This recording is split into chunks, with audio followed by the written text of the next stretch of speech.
Oh my god.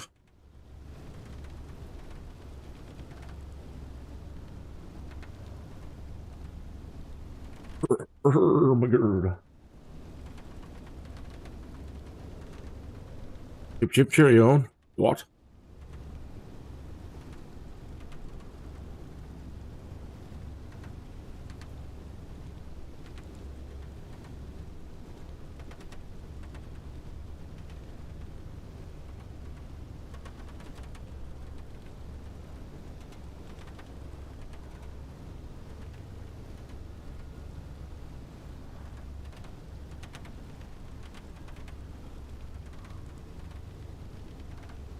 I feel for my brothers and sisters in the UK.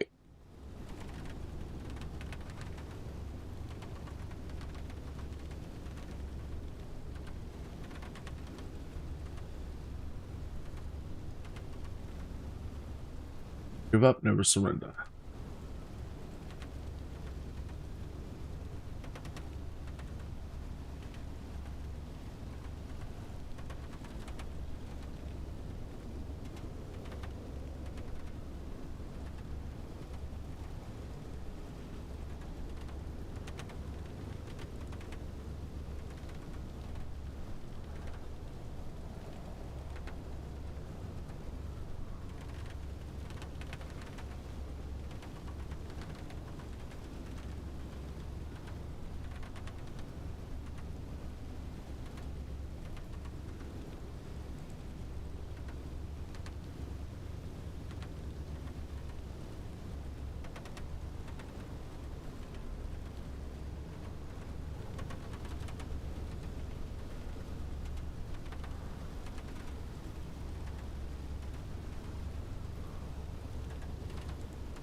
All right. Good morning, afternoon, or evening, my fellow sim pilots, friends and family, anybody who might be checking in on me.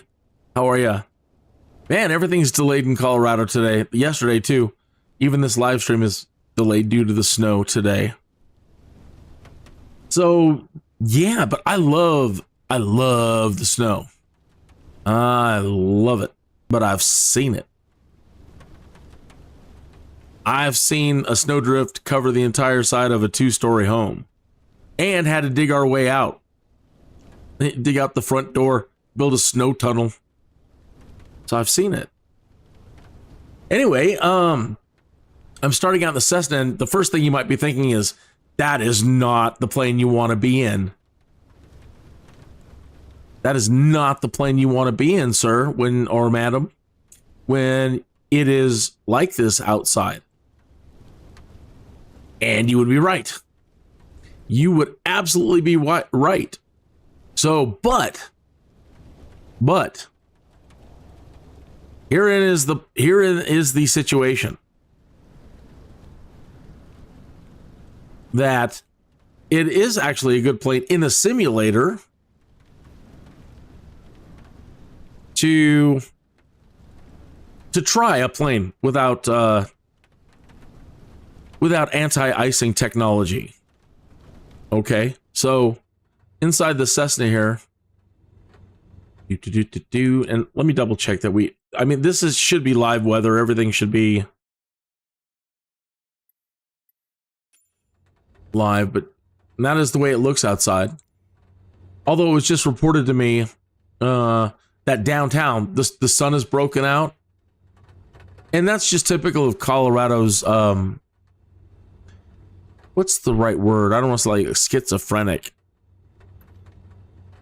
weather around here. But when growing up here, it's always been said that, hey, just wait 5 minutes and the weather will change. And that usually is the case. Anyway, the Cessna here does not have anti-icing technology. I mean, you can turn on your like pitot heat. You're gonna want to do that, right? There's your little pitot out there. You don't want that to freeze, and then you can't, you know, run a lot of your instruments in here, especially if they're steam gauged, because they rely on the wind moving through that pitot tube right there. So if you're flying around in the Cessna and you've changed the weather to snow or, you know, cold winter conditions, and then things don't work in your cockpit, yeah, that's probably a good indicator that you're going to keep forming unless you basically come down. We're going to try all this here. I'm going to go up, take us up, and we're going to fly around and see how the airplane acts. Let me turn off the pitot heat. Okay, so as you probably guess, if you get icing on your aircraft, and start getting ice forming on your surfaces, what's going to happen?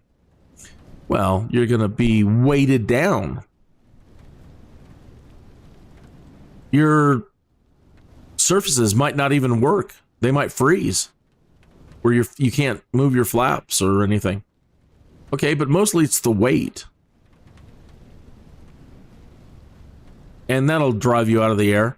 Okay, another thing that can happen, your engine can freeze. All right, that doesn't sound possible, does it? It does. It happens.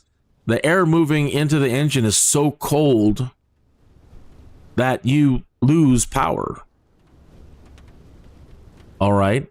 And to the point of, in some cases, no power. And if you're not just, well, basically, if you're not on the ground and you run into that situation, that can be instant death. Because there's not a whole lot, and I'm not going to say that you can't recover from a situation like that. But if you aren't prepared for it and know what to do, you're going to die. Okay? So, Colorado is a good day right now to come in around and fly and see what it's like to fly in aircraft without anti-icing and the dangers it poses. First of all, in a visual flight rules situation, you're not going to be allowed to be up in the air anyway. So that's it, number one. But, you know, we humans are dumb. And hey, Colorado, you could just all of a sudden clear skies downtown and bam, get caught in a no visibility, low visibility situation and rapidly changing weather conditions. So, you know, that still goes back down to, you know, you weren't planning, you weren't watching the news, you weren't looking at forecasts before you decided to fly. But hey, stuff happens, man. So anyway, yeah, it's a great time in this, you know, who doesn't want to go flying down a hill?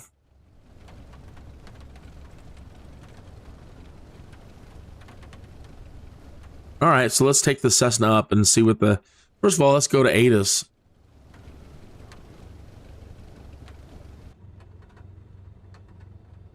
Find out what we can find out about what's going on outside. I don't think the audio is up for the voices. Visibility 2 miles in heavy rain. Sky conditions ceiling 2,100 feet. Oh, it's 1 degree Celsius. 2.10 C. Altimeter 3028. So the pressure's up. Okay.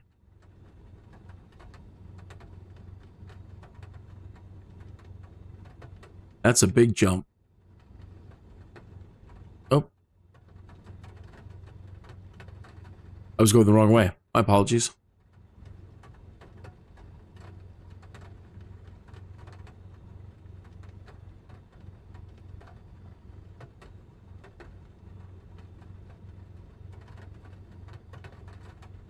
Okay.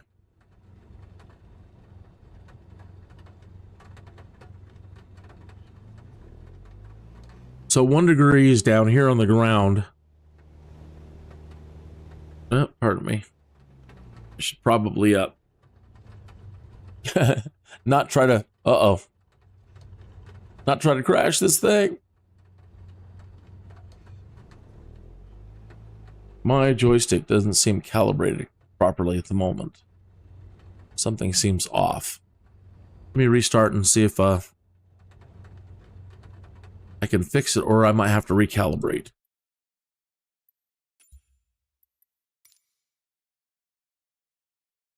It's a real shame that they don't make all that, Microsoft doesn't make, or Sobo doesn't make all the camping items visible to all players.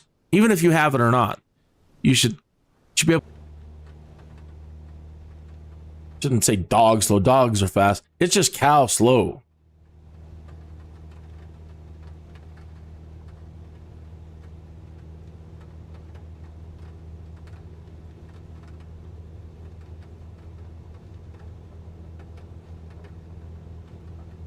So since it is live weather, and again, things change around here every 5 minutes, it probably would have been better for me to do this probably earlier in the day and maybe even later in the day.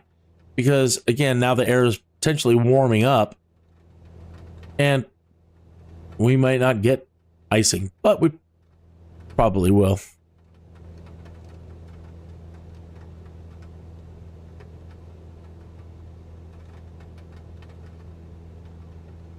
And when I say downtown, I just mean, 8-10 miles off our starboard, captains. The benefit of flying in crappy conditions is you can't see much. So, normally I have all this stuff up on like terrain level of detail, object level of detail. Right now, everything's obscured, can't see anything, so why not save a whole lot of horsepower today under these conditions, but leaving everything else nice, the clouds and potentially light shafts. Let me turn that to ultra in case anyone want to break through.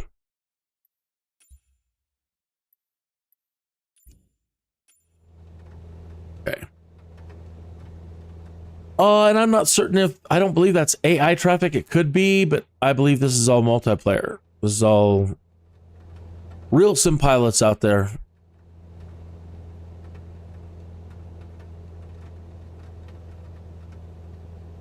So without the G1000,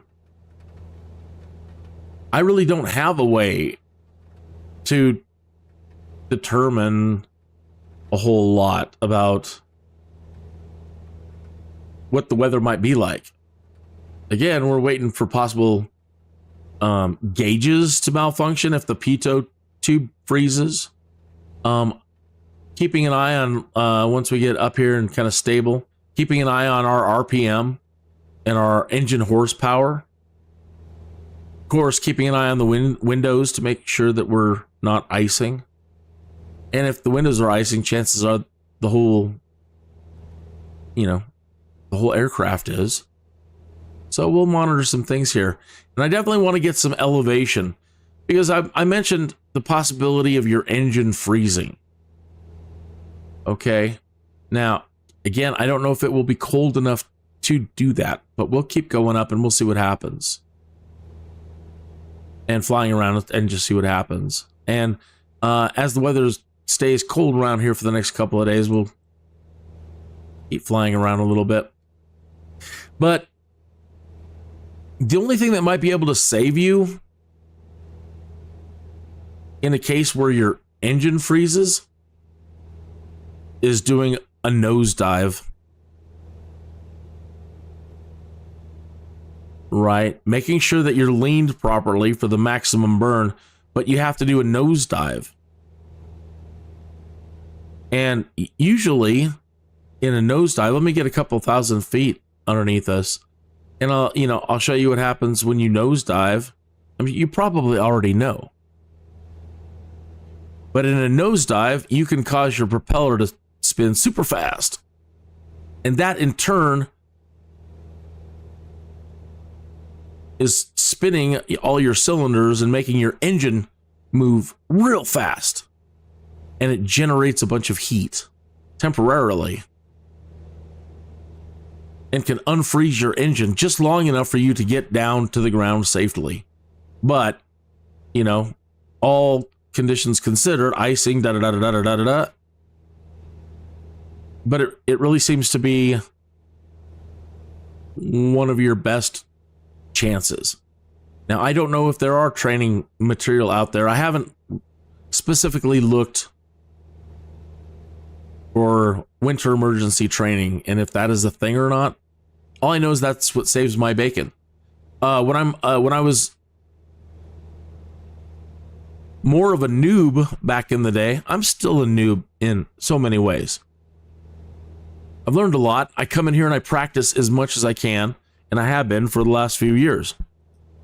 So I don't think I'm day one noob anymore. But I was dedicated to practicing the way I would have to practice in the real world. So dedicating most of my time to this particular aircraft without the G1000 first, learning everything in here, and flying it as much as possible in all conditions, good and bad.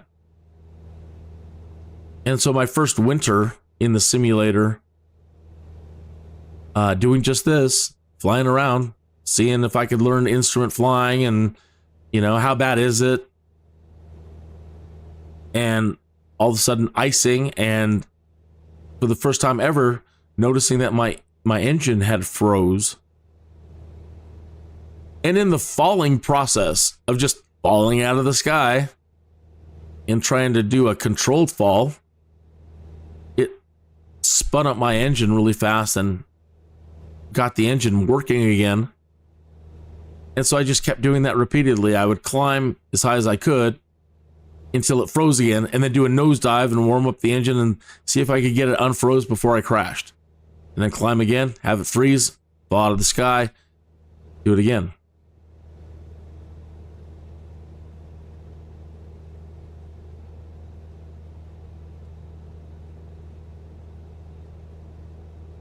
In a career mode, if you were playing hardcore career mode, it stays like these. You can't. If this is all you own and you're still low level and you don't have the money, credits, whatever, to get a craft with, you know, to have an aircraft with icing, anti-icing technology, you aren't flying. Those are just days. Hey, let's go inside. Let's start a fire. Let's put up our feet and have some cocoa, because, you know, that's it. Let's just monitor the weather. Talk shop. See, right now, well, I can still see the ground, and we're starting to ice now. Okay, it's keeping an eye on our gauges here. Let's see, 9,000 feet. All right. Maybe a little higher.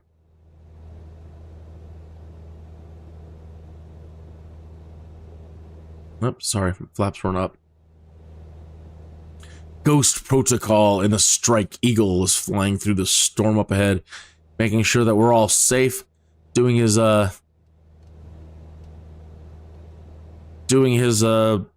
century runs over Colorado. I feel so much safer with him in the area. Cheers to you, Ghost Protocol 44. Salute. Hey, chat room. Let me pause. Chat room. Burger Lol. Henny, good evening. Your voice is a little bit cut out sometimes. Uh-oh. We can only understand half of what you're saying. Now it's all right again. Weird. Huh. I am sorry to hear that. Let me check my audio levels in my control panel. If you're saying it's all right though now. Weird. I guess all we can do is chalk it up to the storm causing subspace interference, Admiral. But let me go look at my my sound settings and the levels anyway. Sometimes they'll blow out, and that can happen. Doop doop doo doop doop doo doo.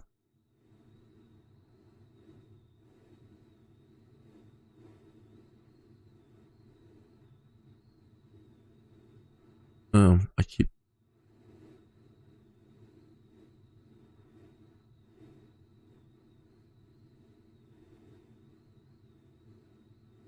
Okay. Doot doot doo. USB codec. Yeah, it does seem low. Well, that's. I haven't really changed in here. I don't really keep it higher than that.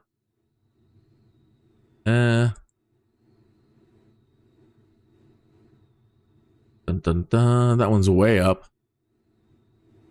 And the NVIDIA one, normally I don't mess with, but I'll check it anyway. Oh my, that one's all the way up too.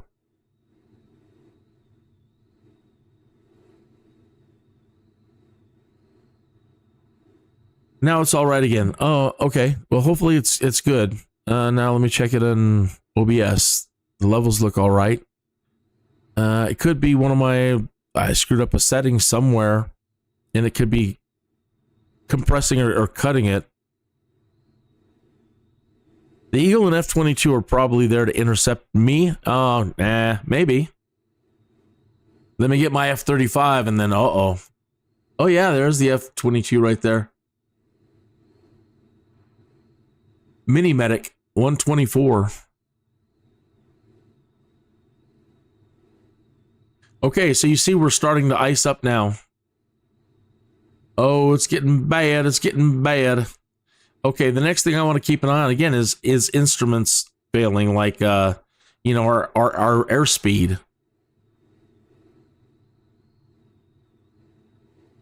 All right. Yeah, it's really starting to get into here. And then here is where you run into a no visibility situation, where if you are not comfortable reading your instruments and you don't have your maps and you're not comfortable instrument flying, you're in a world of trouble. So there comes that point when you're learning and you're training visual flight rules where you push it, where you think, okay, and you should. You should. That's what the simulator is for. It's for putting yourself in situations you don't want to be in. Sure, it's fun to run around and sightsee and stuff, but if you're really trying to be serious about it, this is the FAA and AOPA and everybody else says that the biggest cause, one of the biggest causes of accidents these days and fatalities is people not having enough simulator time.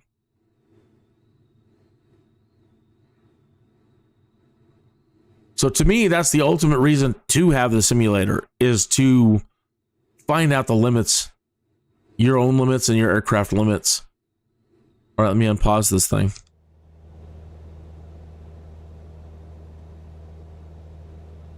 Okay, well, I'm glad to hear that I'm not glad to hear that you were having an audio problem, but I'm glad to hear that it's nothing on my end. Okay, so let me start trying to level out a little bit here.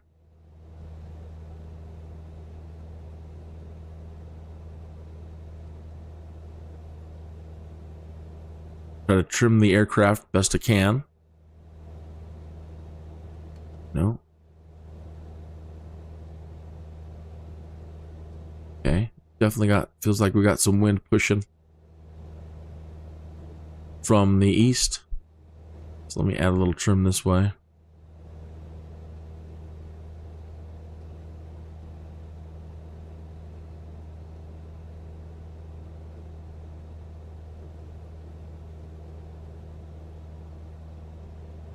You can see that I'm turning towards everybody.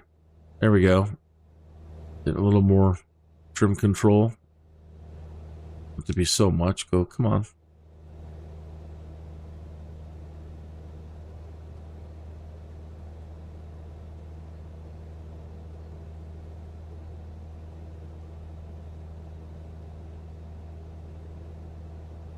Well, good enough. Okay, so 9,000, almost 9,500 feet.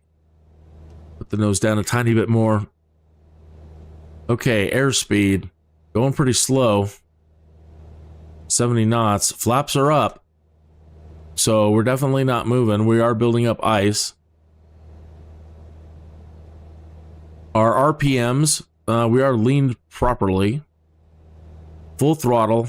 And our RPMs are 2400. Okay.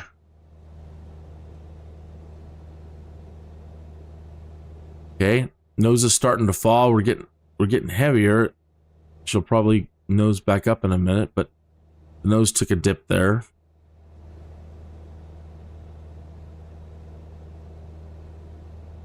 Yeah, and that just might be natural porpoising going on there.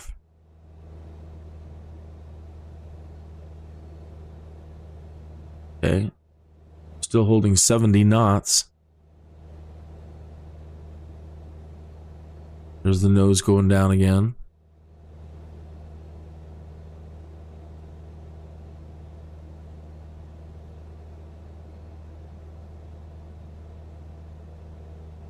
Okay, altitude and airspeed. I haven't really seen the, let me try to make an increase in speed. The airspeed indicator doesn't seem to be working. Look at your airspeed and my airspeed indicator. It's froze.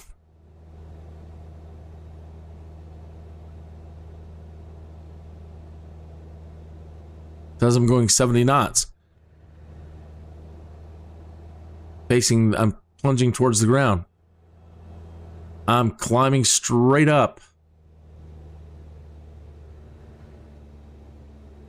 No change in airspeed. Okay.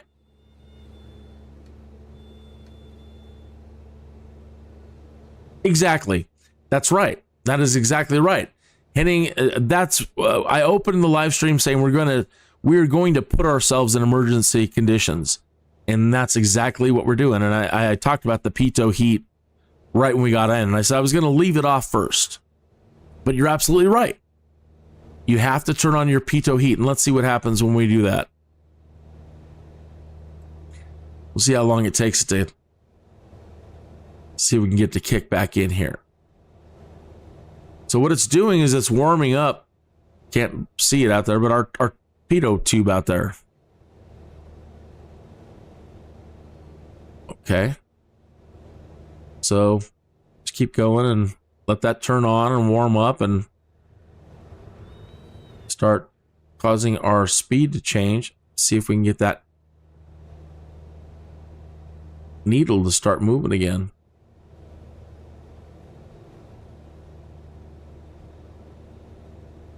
Okay, let's go outside and look at our aircraft. Okay, like I said, the sun's coming out, so we might not have, the perfect conditions for an emergency or for an engine freezing. But we'll see.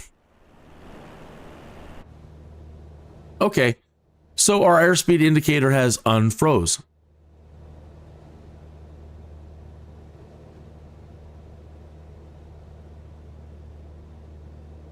I'm going to pause it real quick. Well, I don't have to pause it. Let me just get it straightened out again. I need to... Now, let's see if we can get anything happening at all as far as pulling cabin heat.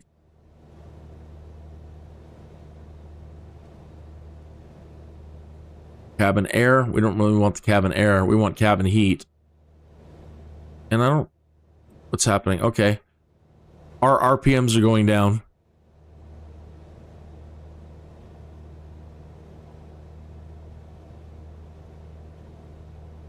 Okay.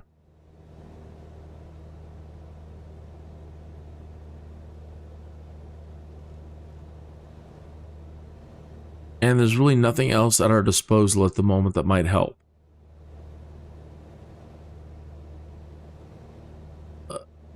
So a little bit of cabin heat, and I don't know if that's naturally us entering warmer air, getting to see pockets of sky up ahead.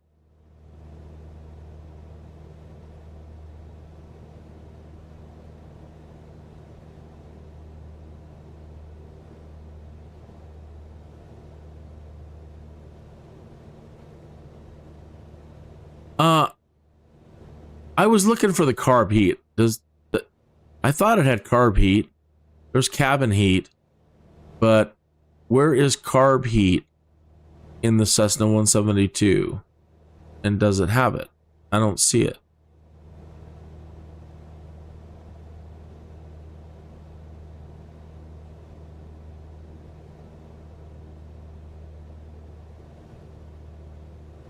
So, no carb heat.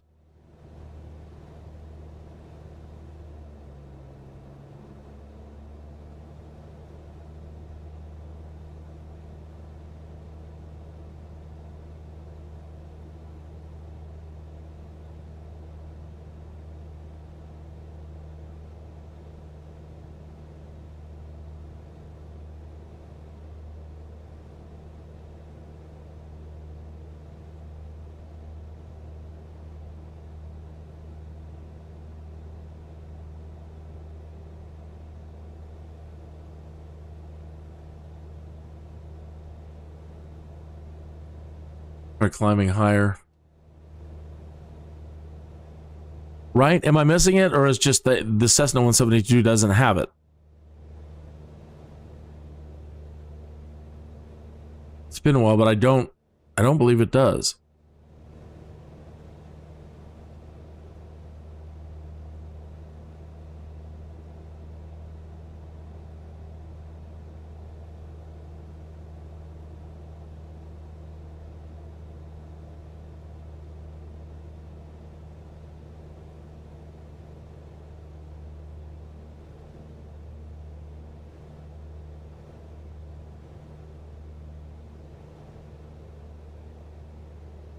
More below the mixture level. All right, we'll continue to look.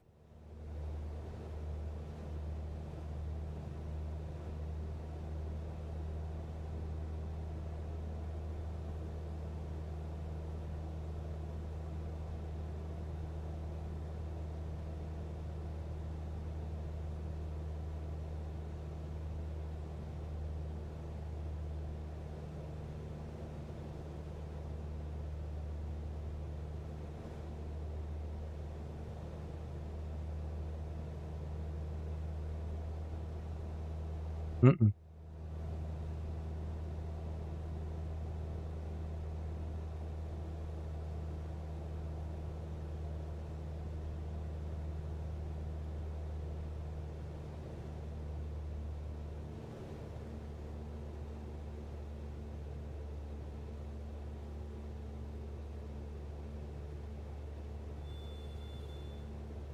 I'm having a heck of a time right now. Even at engines open, fully leaned. I'm trying to just maintain level flight, and my speed is now slowing. Even just trying to fly level. Okay. I'm stalling. My RPM has dropped.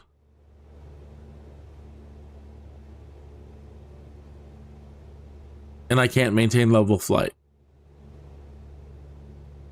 Okay. Throw myself at the ground.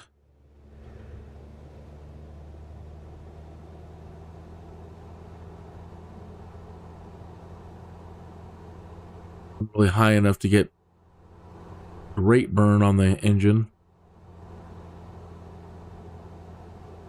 Check the RPM. Good. Redlined. Go back up.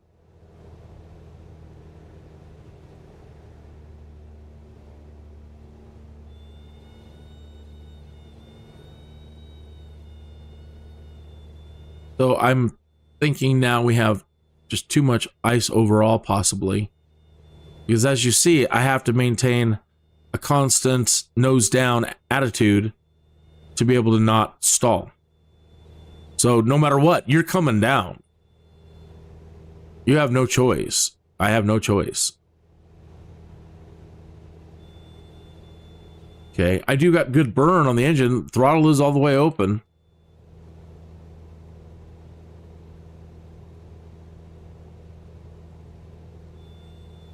Okay, let me try to put it into just a tiny nose up.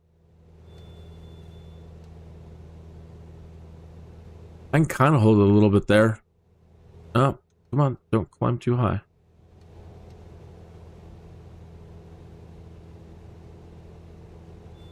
And we're tipping.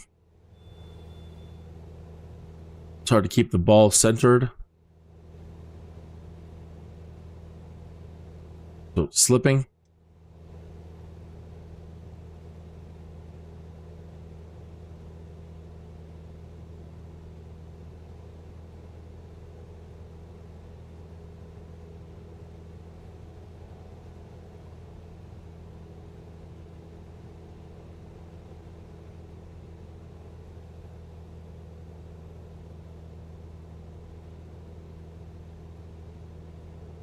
At that point, you don't even need to waste fuel anymore. Just idle the throttle and land it on the field. You don't want to do a stall, spin fresh. Right. Right. You're going to, well, yes.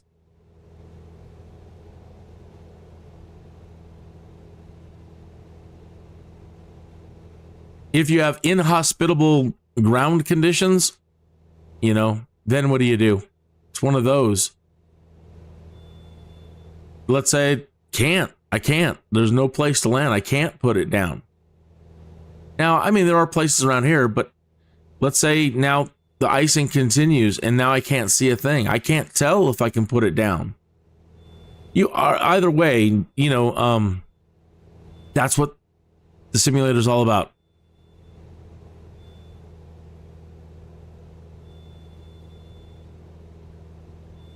Learning the limits of your abilities, learning the limits of your aircraft's abilities.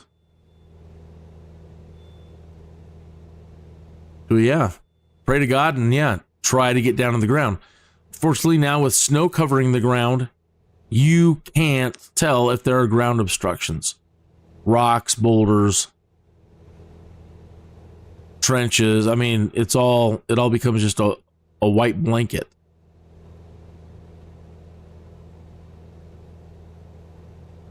But if you've never pushed yourself to try visual flight rules, I mean, you already know instrument flying, you're already you have a great advantage. If you don't know instrument flying yet, and you're working your way up, then this is where you get to keep learning it all, or really get to practice it all.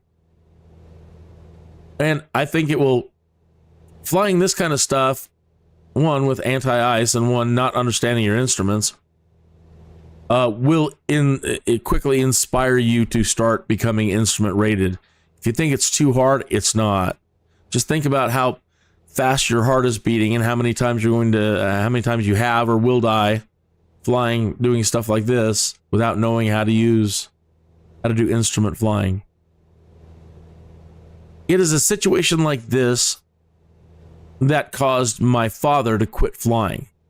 Now, I don't know the full story. I was too young to think of such things.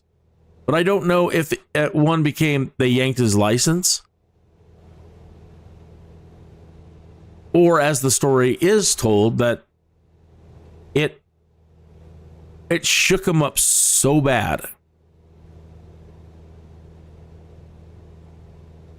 and that my mom freaked out and put an enormous amount of pressure on him to just quit flying. And he did. He later got himself an ultralight, but then mom freaked out again and he ended up selling his ultralight.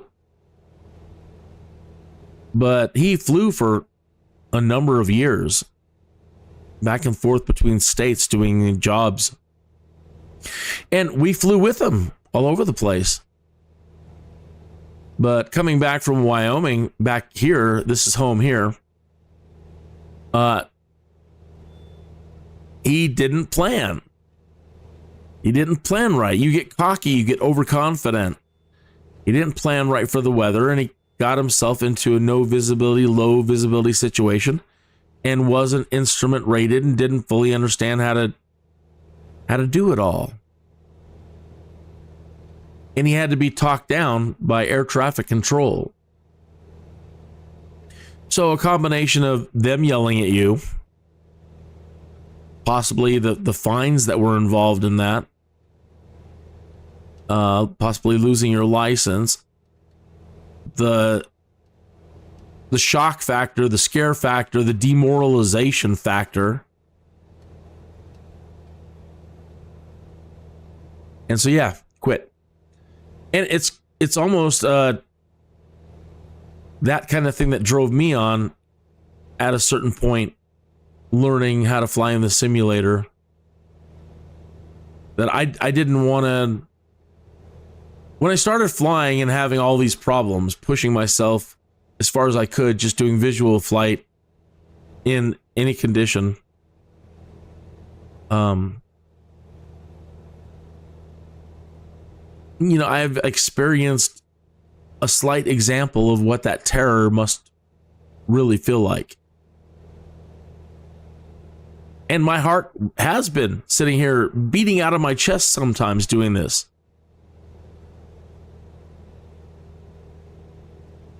And it definitely inspired me to want to learn more, to keep learning. I want to learn how to use instruments. I want to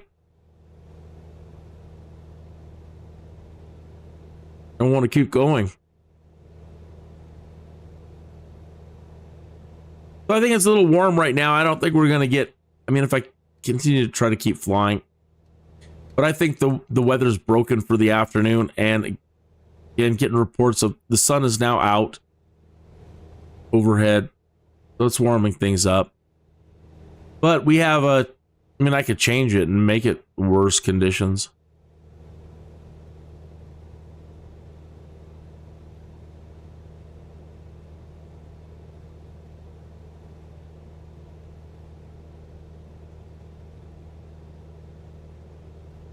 The benign spin.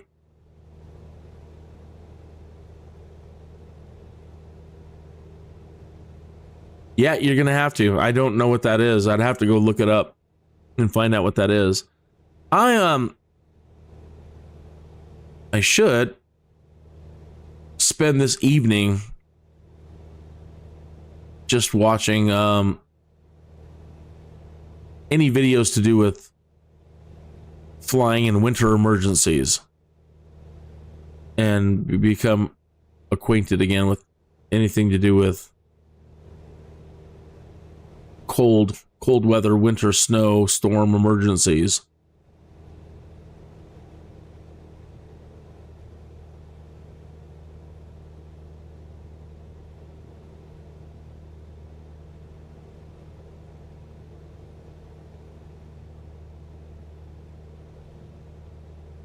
All right, so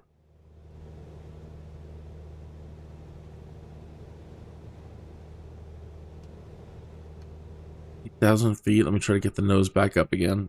Try to climb a little bit, but not really. We can't get like 500 feet per minute. Kind of the most we can do. And then we keep porpoising. The nose keeps going back down.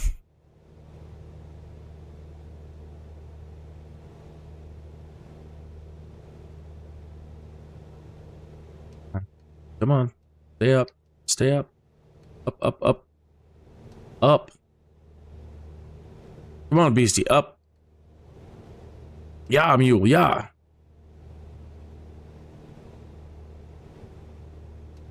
Up, beastie. Yeah, I'm trying to get the nose to straighten level. And again, we've lost a lot of our horsepower. We're down to like 2,300 on the RPMs. And as I approach level again, it can't do it. It's going to stall. So let me try to get the nose up too. There we go. Try to hold that there. Come on, up. Yep. Here comes the stall. So this is as high as we're going, which is fine. But again, we have lost RPM. So, these are situations, again, if the engine freezes, the only thing you can do and pray that you have enough altitude is throw yourself straight down to the ground and watch the RPM needle heating that engine back up. You want it to redline and hold that red line as long as you can. Keep that engine warming up.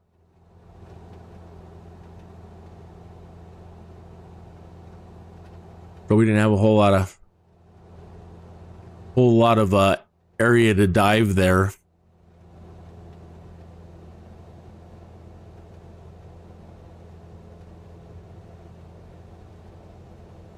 Let's try to land.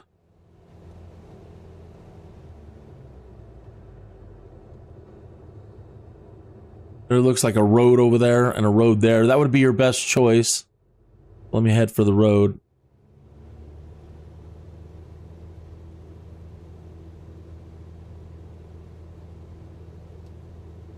And can't really see around the ice. Gotta try to get up, change my view. All right.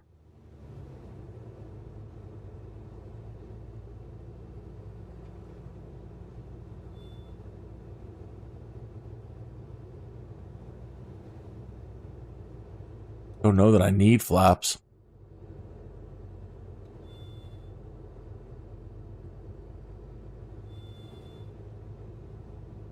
And then I can't see the road in front of me.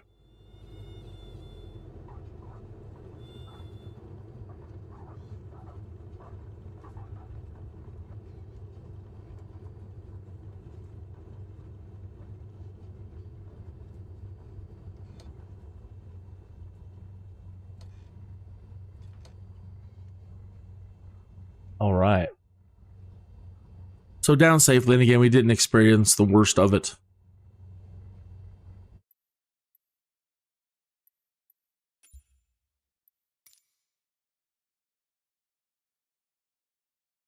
The mix was leaned as far as I could lean it.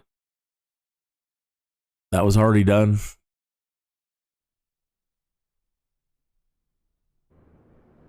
Yeah, you want it to get to burn as hot as you can.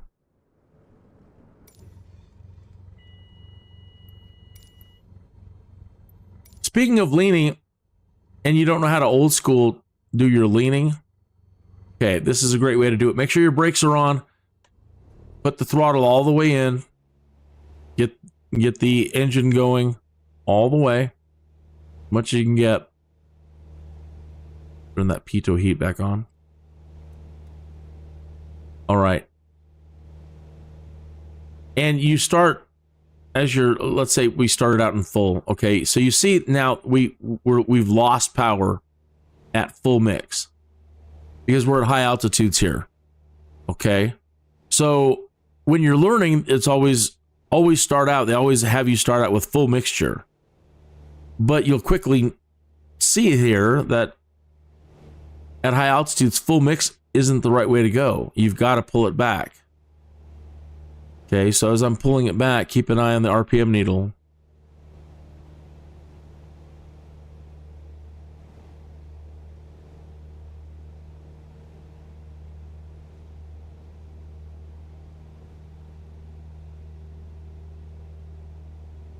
All right, and there's a point where it starts falling off again.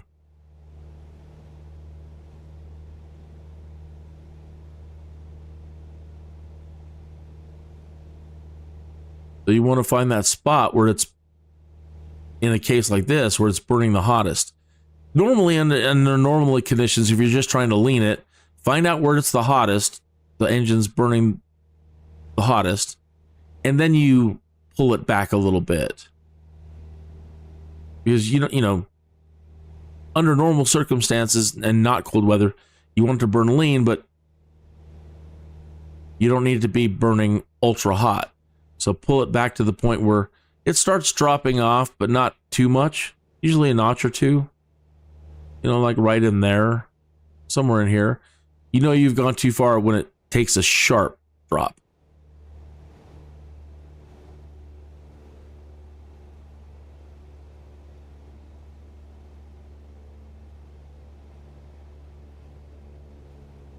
Okay, so you see we just start falling off hard there.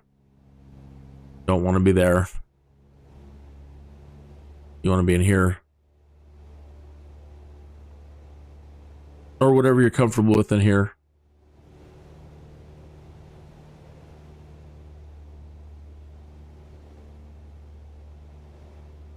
Another way to do that was also checking your exhaust temperature. Your EGT. How's the EGT? Do do do do do do.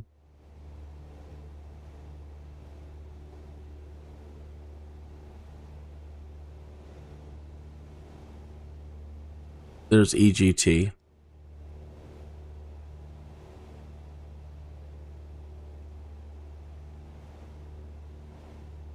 Let's just keep an eye on the. It's hard to keep these two things on the screen at the same time. Let me get my mix and start messing with it again. Let's push it in and watch our EGT. It's going down. It's up, up, up. And then let me put it all the way back in.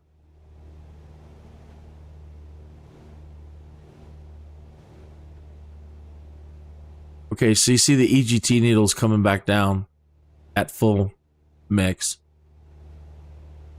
Not hot burn.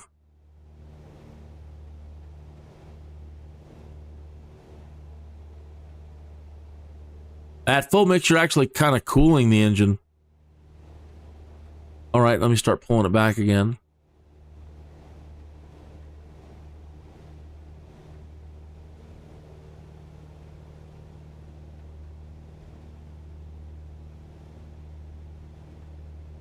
Okay, EGT's going back up.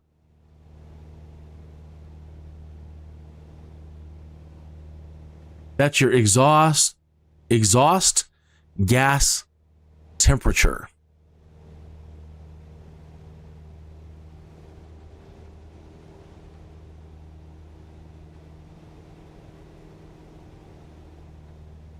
You can almost see it. You can see your fuel flow. Okay. All right, so we're pretty high up there on the burn. Down a little bit.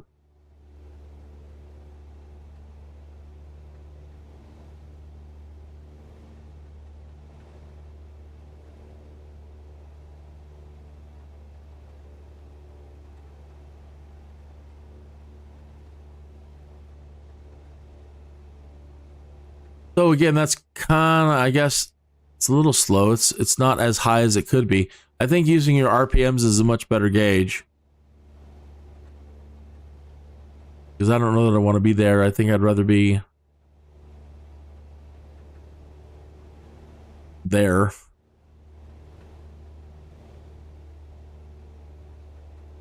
All right. You have a great day. I appreciate you coming in, of course, and I can't wait. But before you go, you said, realistically speaking, in a motorized plane, you're always screwed when you don't land on a runway, since your front wheel dives into the ground and probably makes you flip over. Yeah, yes, sir. Anyway, thank you for stopping in, of course, as always. And I look forward to us flying again soon. Flying together soon. Still haven't reloaded DCS World, and I'll get back into that. Okay.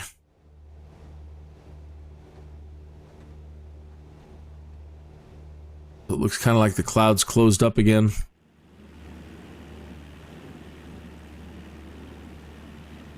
I can only see 2 miles. There's an opening overhead.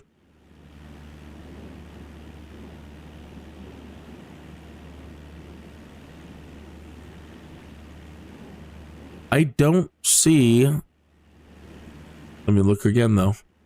Anything in here that gives us OAT, outside air temperature.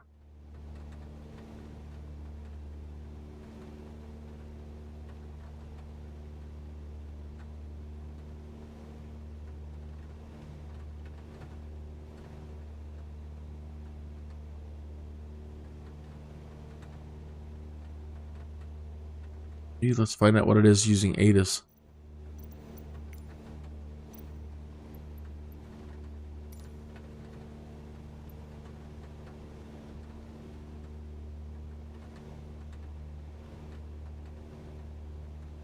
All right, so the temperature is still 1 degree Celsius.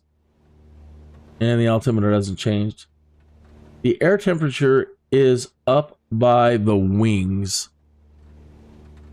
The air temperature is up by the wings.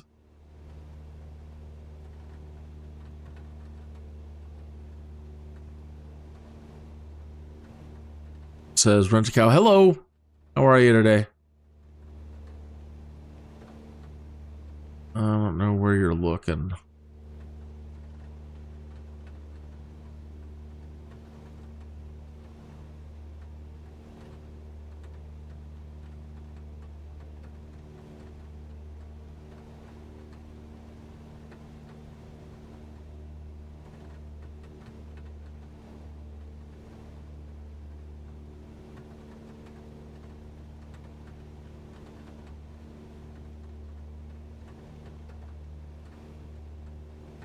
Ah, oat. Aha, thank you. Yeah.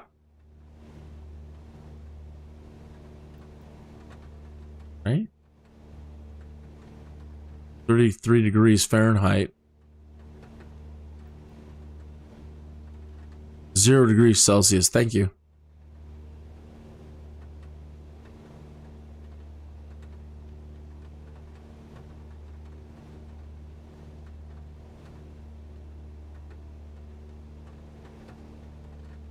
I was saying, if you're playing serious hardcore, you know, these guys out in the forums, and I'm one of them at times, so I'm not pointing fingers or anything, but the people on the forums are like, I want absolute realism. I want wear and tear on my plane, and I want to, when I turn the plane off, I want to come back to it the next day and pick up right there, and I want to do it as realistically as possible. Well, if you're doing career mode and you have that philosophy that you're going to do it as real as possible, and you've only earned enough credits possibly to afford something, you know, like this to do your work, you're not flying unless you're, you know, really gutsy and think you can do it. But, you know, if the goal is to earn enough credits to move up to better and better planes, chances are days like this, again, we're going inside the hangar. We're going to light the fire. We're going to put up our feet, and we're going to have cocoa and talk shop. You're not flying on a day like this. Ain't happening. Now, the Caravan, which is usually, if you don't get like the Skyvan or something, the Caravan is probably going to be your next step up into a plane that can make you a lot of money. And thankfully, the Caravan has anti-icing technology. Even the Skyvan does. And I'm sure they probably make Cessna out there, you know, that are trainers and flyers like this that have the anti-icing. I'm sure you'd think there has to be. But unfortunately, this baby doesn't have it.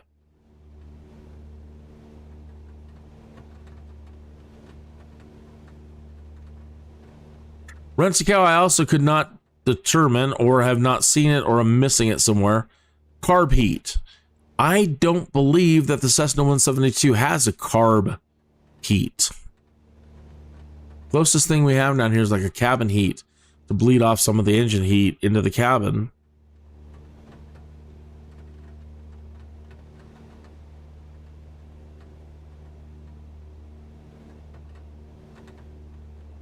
But usually carb heat is what you can use.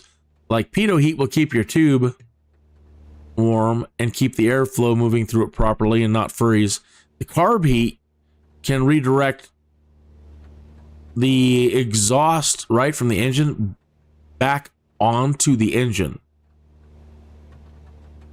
And I hope I have that right. Please correct me if I'm wrong. But carb heat can act like pitot heat, where instead of exhausting the heat off the engine, you redirect it back onto itself to keep the engine warm.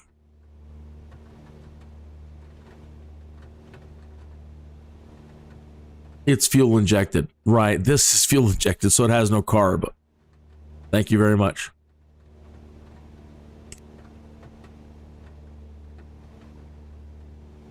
So fun, man. You haven't tried the dangers of flying in an anti-icing aircraft, or just sticking with 172, flying around in horrible conditions. Do it. Try it. Try it. The pitot thing worked early. I don't know when you tuned in, but earlier, as soon as we took off earlier, our pitot tube froze up. Our airspeed indicator froze. So we got to perfectly test the use of pitot heat to unfreeze your airspeed, but not having airflow in there can influence a bunch of steam gauge operations, not just airspeed usually. But it works perfectly. It freezes up, you turn on your pitot heat, and after a few seconds, you can get the airspeed needles start working again.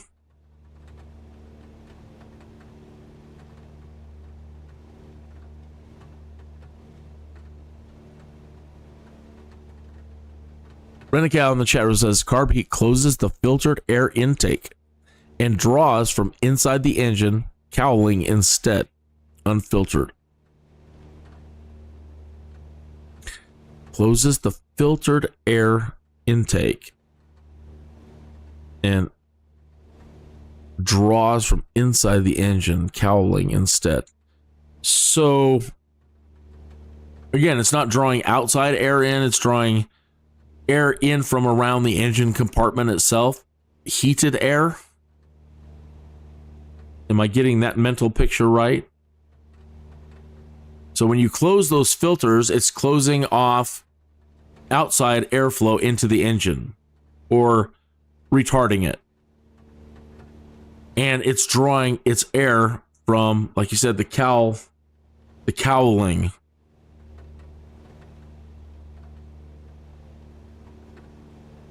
And around the engine, you'd think that the air itself doesn't need that much filtering. It's in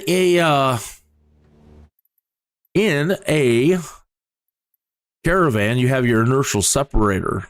Let's go back out to the main menu and let me show you the inertial separator, which is a filtering system as well. And I don't know how that would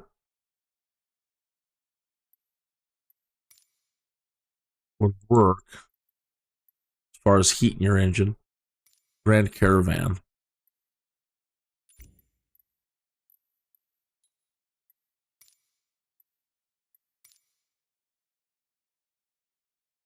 This is the plane I never thought I was going to love.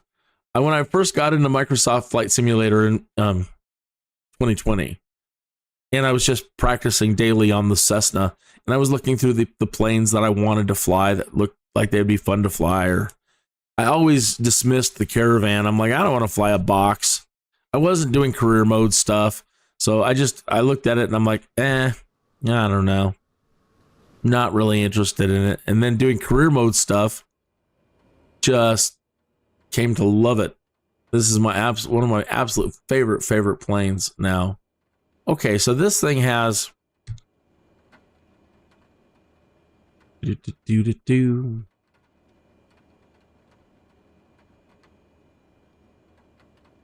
not there, it is here. Okay, fluid control, your max flow over the airframe and your windshield. Okay, and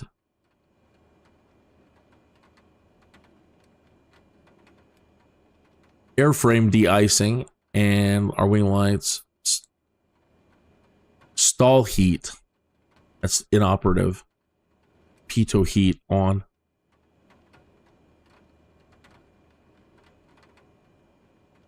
Prop heat auto. And backup is inoperative. Okay, talking about air filtering, I don't know if this, I'll look and see if this has, it's got bleed heat.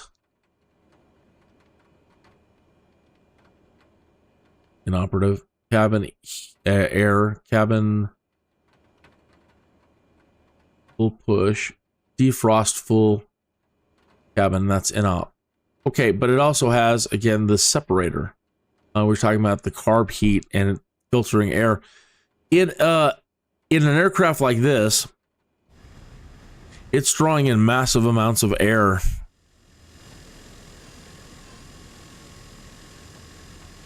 Into the engine. Okay. And as long as you're below, like, as long as you're taking off and below like 10,000 feet,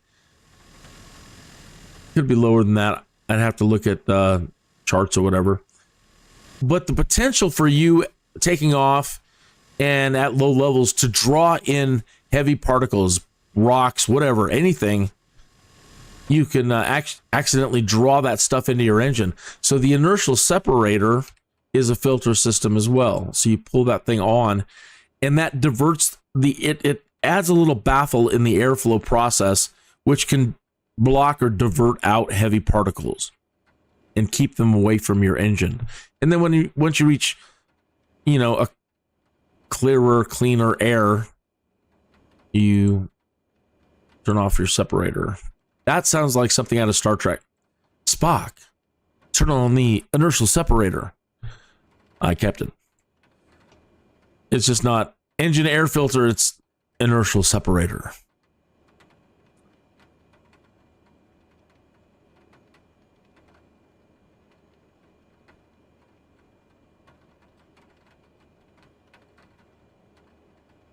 It's not I don't know that it's a jet engine. It's still just a propeller driven engine. It's just turboed. You said turbo propeller. So I imagine that the internal engine, and I don't know, again, I honestly can't say 100%, that that's what it is. It's, like a high performance automobile. You've got a turbocharger system in it.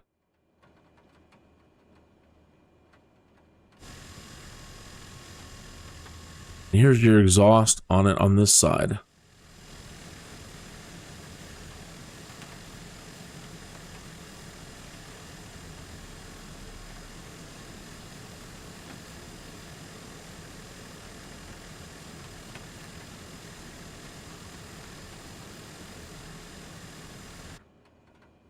All right, let me turn off all the icing stuff.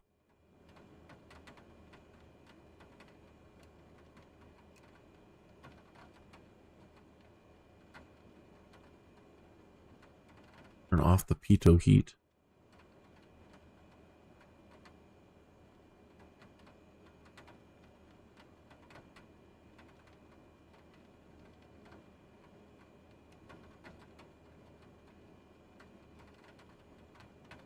We're 2 degrees Celsius now.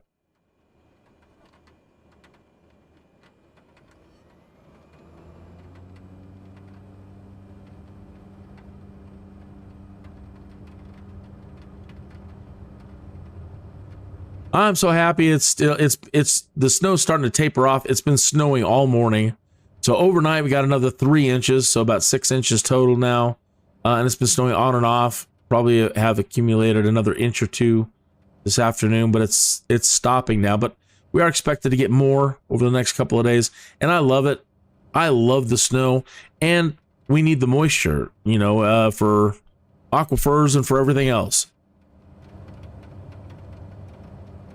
We always need more water.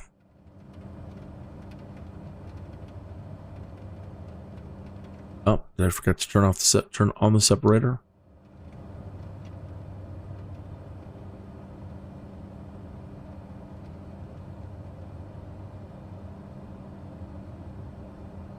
So as we get moving here, I want to keep an eye on our airspeed and see if we can get our pitot tube to freeze again.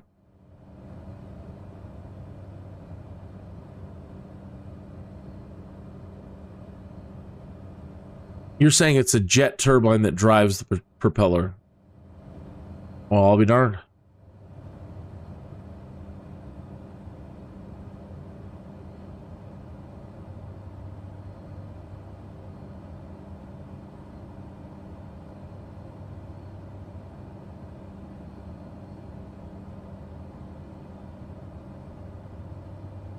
Almost seems silly to use a jet engine and then have a propeller. It almost seems, that's weird. Like, let's have a jet engine, but let's not use it as a jet engine. Interesting to me.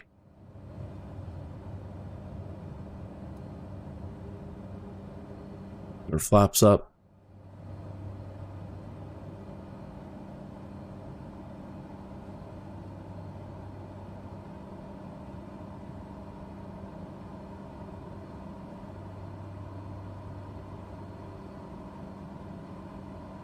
Starting to ice up on the windows.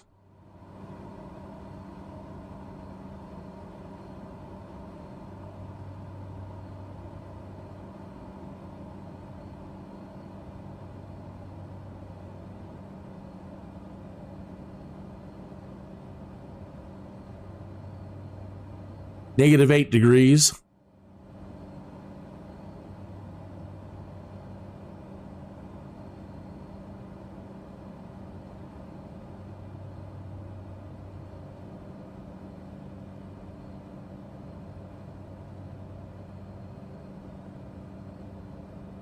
-9.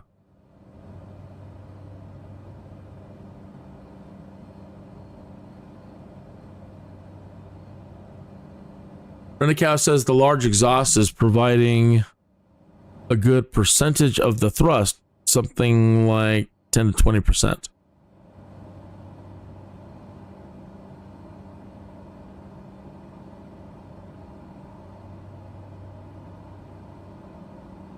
-10.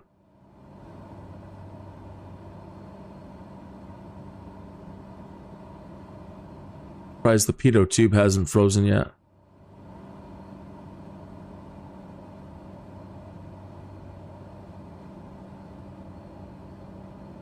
Did I not switch it? That's strobe nav. That's the wings.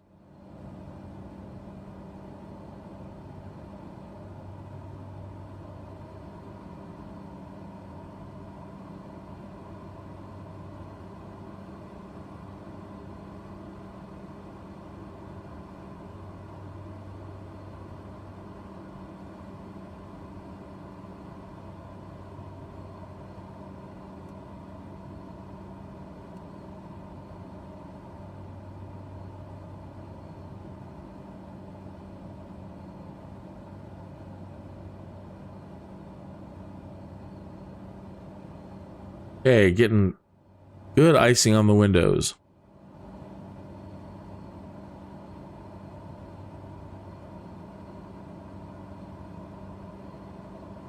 -11 degrees Celsius.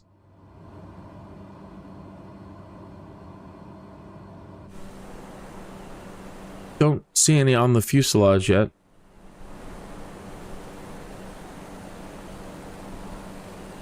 And not really seeing it on the wings.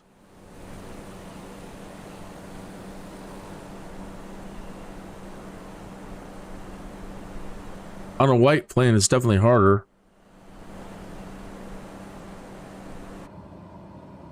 To see what I mean. I like those aircraft, the skins you can get that are black.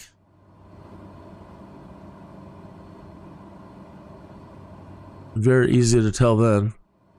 Gino Stromboli is in the area, folks. In an A320 Neo at 19,000 feet. Gino Stromboli. I'm hungry now.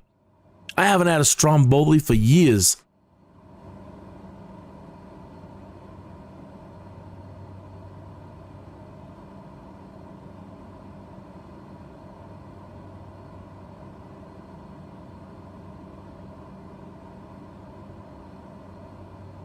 -13 degrees Celsius. Ow, Colorado Springs. Nice.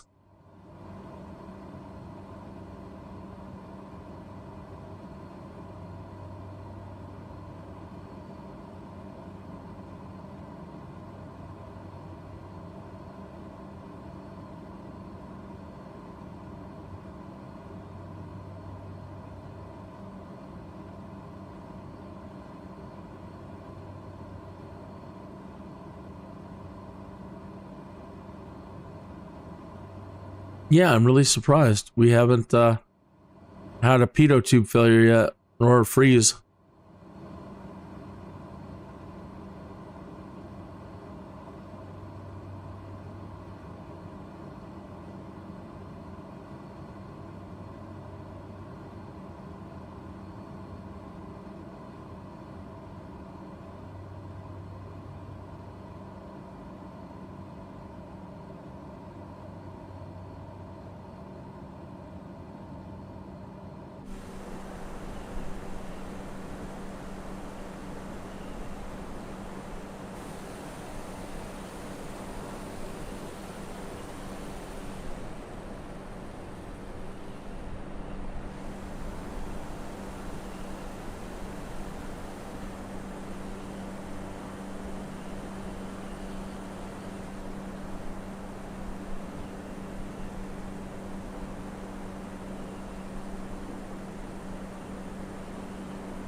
Negative 15 degrees. Still see movement on the airspeed indicator. Let's see. Yeah.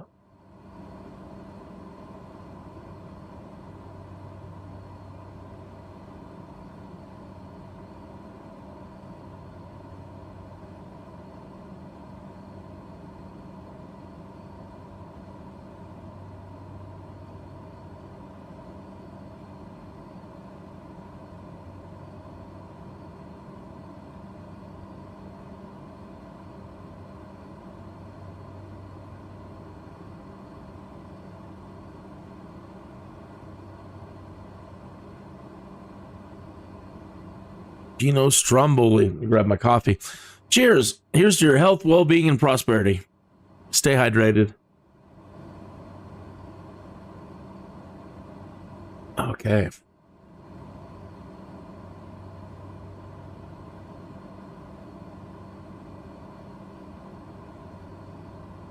Xbox Gravity. Chris 175. Al, Colorado Springs. Negative 17 degrees.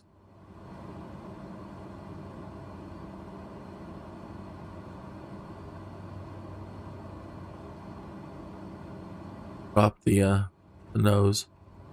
Okay, so the airspeed indicator is still working just fine. It was quick on the Cessna. We weren't up but a minute or two, and already the pitot had froze.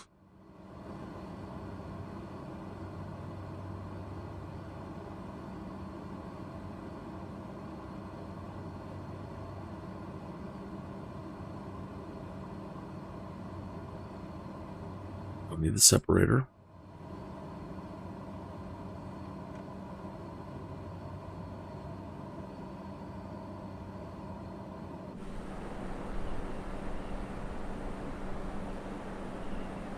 Yep, getting all sunny now.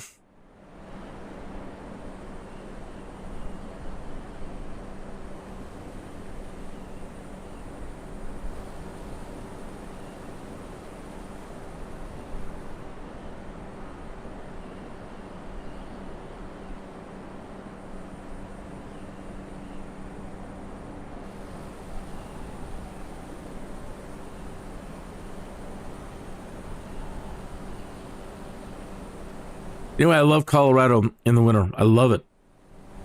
I love it. I love it. I love it. And again, to me, there can't be enough snow. I haven't in my lifetime yet been in a situation where I'm like, dang it, we have too much snow. Or cursing the snow, you know, even when it's been at its worst and I've had to, you know, dig out tunnels from your front door out to your car. 6 foot, 8 foot, 9 foot snow drifts. Even then, to me, it's winter wonderland to me. And I just become a little kid again. I don't care how much snow I got to dig out. All becomes an adventure to me. And knock on wood, I've never had an emergency situation. You know, getting stuck off the road or been in a position where, you know, I curse the snow. Some people are that way, or even in Colorado, they're like, man, it's snowing, and they get all angry. I'm like, well, what do you live here for then? Why do you live here? People will say, I hate the snow. Why are you here? I think it's all these people that come here with all this negative snow attitude that are mentally projecting our reality and reinforcing this lack of snow that we've been having.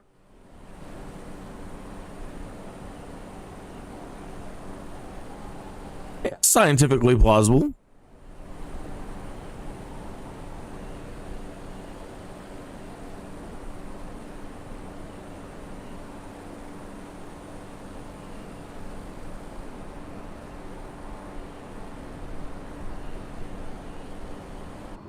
Everything's still fine in here. Everything's just fine. I'm going a little fast, but She's performing like a champ, man. And we're up high enough, even with this cold, our windshield's not totally frozen over. And we can still see.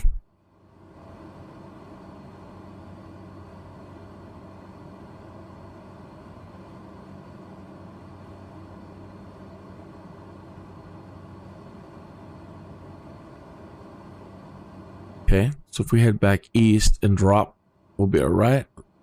Start coming down. Make our way back to K-Fly.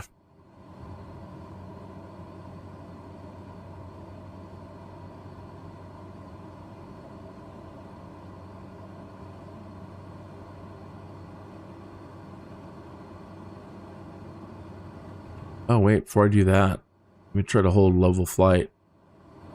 Okay, so trying to hold level flight, same kind of thing. We are slowing down. Flaps are up, but we're just trying to maintain straight and level flight. We're losing power. Okay. So look at our airspeed now, just trying to hold level flight. It's like it was in the Cessna earlier. We're at a certain point, either the weather conditions, the air temperature, and or icing on the airframe, that we're in a position now where we're losing speed. And we can't climb without potentially putting ourselves into a stall situation. Okay, so I'm trying to put it into a tiny bit of a climb. And you see at the moment, our magenta indicator indicates we're going to be in a... Yeah, there's the stall warning right there. Okay.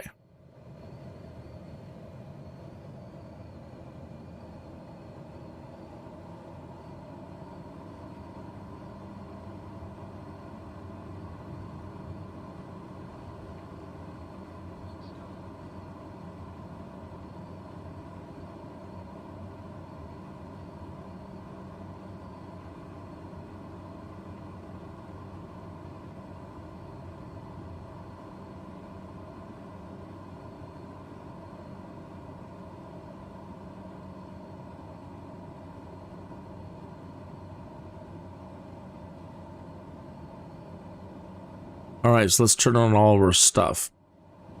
Turn on the anti-icing,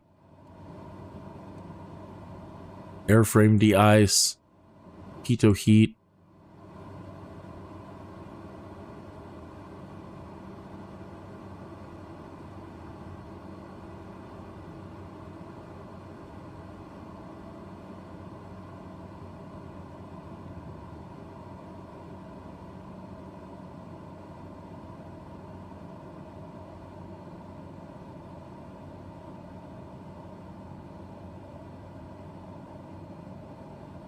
So it seems like we're still losing a lot of speed, just trying to maintain level flight.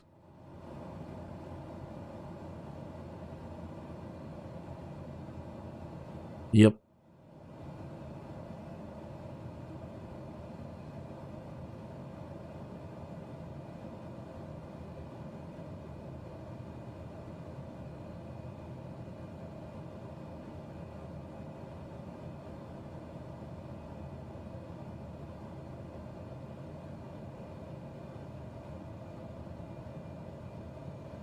Yeah, trying to hold it here is going to put us down to flap speed. Oh, well, we're actually in flap speed, but, you know, getting back to stall speed. Okay. Just let it fall. Is there K-Fly? Yeah, there's K-Fly.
Cool, you can make out the beacon.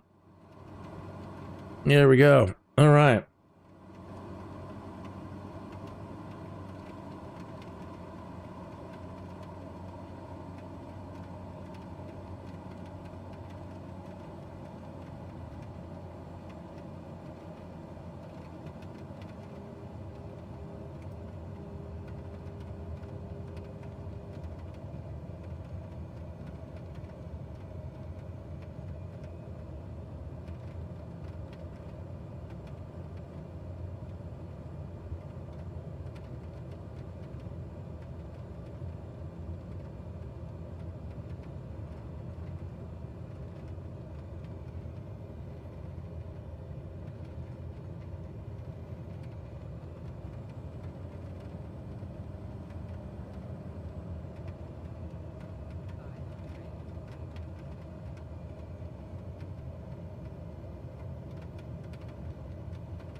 A little fast.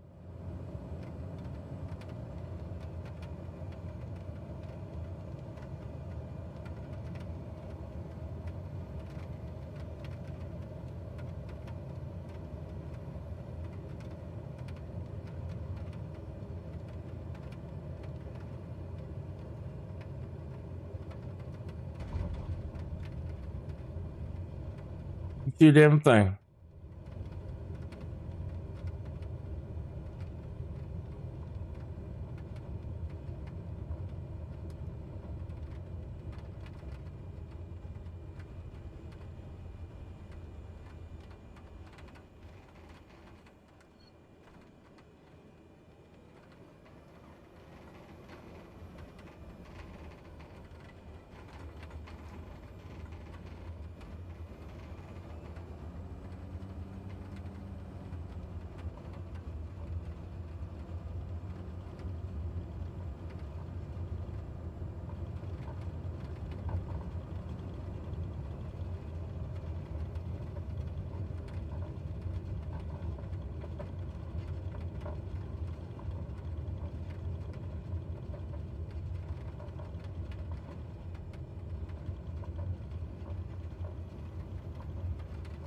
Try to get back to my snowman.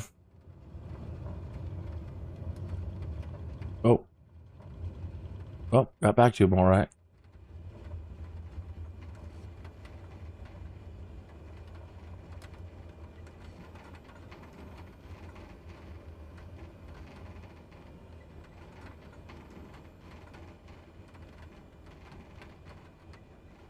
There we go.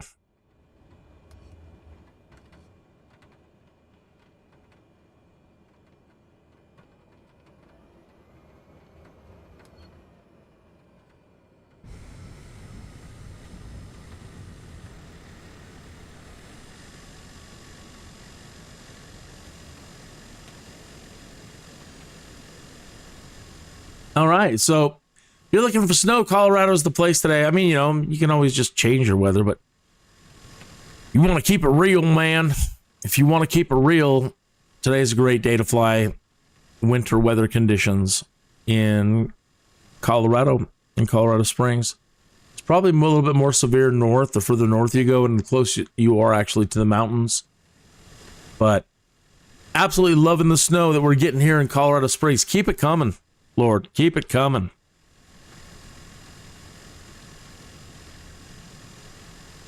Llama drama farmer. Ugh, snow. Yeah. I love it. Good to see you. Haven't seen you for a while.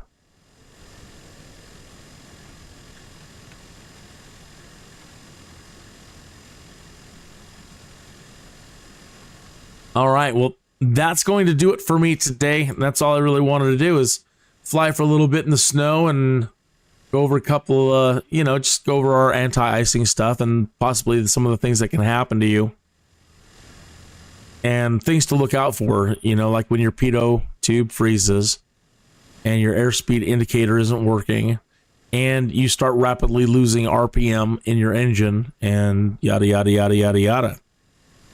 And to inspire you to continue to continue with your training. If you finally, are becoming an accomplished visual flight rules and you're trying to make your way up to instrument flight rules, this kind of weather will definitely inspire you to learn your instruments when you get into low visibility, no visibility situations. Try a flight plan, a visual flight plan in crap like this. It's not as easy as you think. And the lower the conditions are to the ground, to where you can't see the runway at a mile away, frightening stuff. So have a great day flying in the snow. And again, it's probably going to be snowy for the next couple of days. So we'll see what tomorrow brings. Yeah, avoided the Halloween streams, not your thing, but glad to be back. Yeah, definitely not for everybody. Okay. Well, you have a great afternoon. Again, happy flying, happy safe flying, and we'll see you tomorrow.